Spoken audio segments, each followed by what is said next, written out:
bienvenue si vous nous rejoignez sur Presse Afrique TV HD. C'est parti pour la revue des titres des journaux de ce matin. À la une du journal L'Observateur qui a accordé un entretien à Mamadou Ndoye, l'ex-secrétaire général de la LD.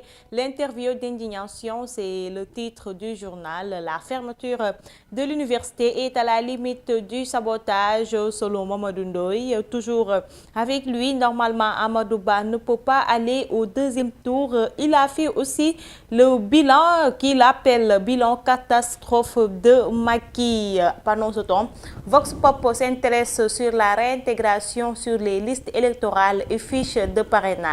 Visite infructueuse des mandataires avocats et huissiers de Sonko à la DAF et à la DGE.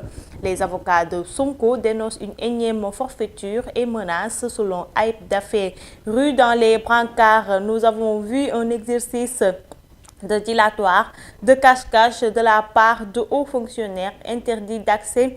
Maître Ciré Clédor Ly évoque une dégradation de l'état de droit et interpelle la communauté internationale et les grands électeurs du Sénégal. Toujours selon le confrère, la DGE campe sur ses pas et argumente. Elle ne peut délivrer les fiches tant que Sonko n'est pas effectivement revenu sur les listes électorales. Elle n'a pas compétence pour mener une quelconque action sur le fichier électoral. Pendant ce temps, Maître Saïd Larifou écrit à Antoine Guterres, secrétaire général des Nations Unies, pour dénoncer le refus de l'État.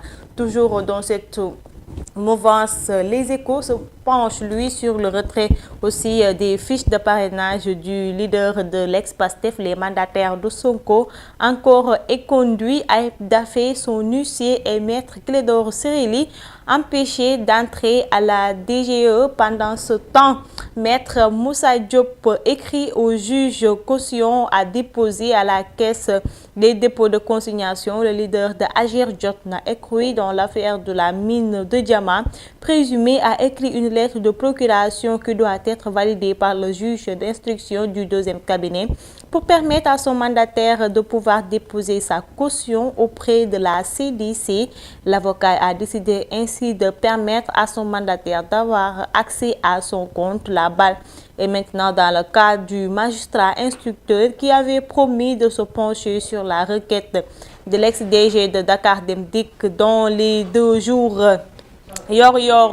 Toujours donne la parole à Moustapha Niasse. L'AFP et Benno de l'Alliance à l'allégeance, selon le journal. Toujours dans la mouvance de l'affaire Sonko, Maître Clédor Ciré Ly et Ayib Daffé est conduit quand la DGE continue de défier la justice. Bisby Le Jour se penche lui sur l'investiture de Amadou Ba contre celle de Macky en 2011. Le défi de Djamalai, le discours du 10 décembre 2011 de Macky, les 500 000 emplois à l'épreuve, le dilemme du candidat Amadou Ba et le sport. Pour boucler cette revue des titres CAN 2023, Lamine Camara se confie, montrer qu'on est les champions d'Afrique. Il y est allé la tête haute parce que j'apprends de Koulibaly, Ghana et Sadio Mané.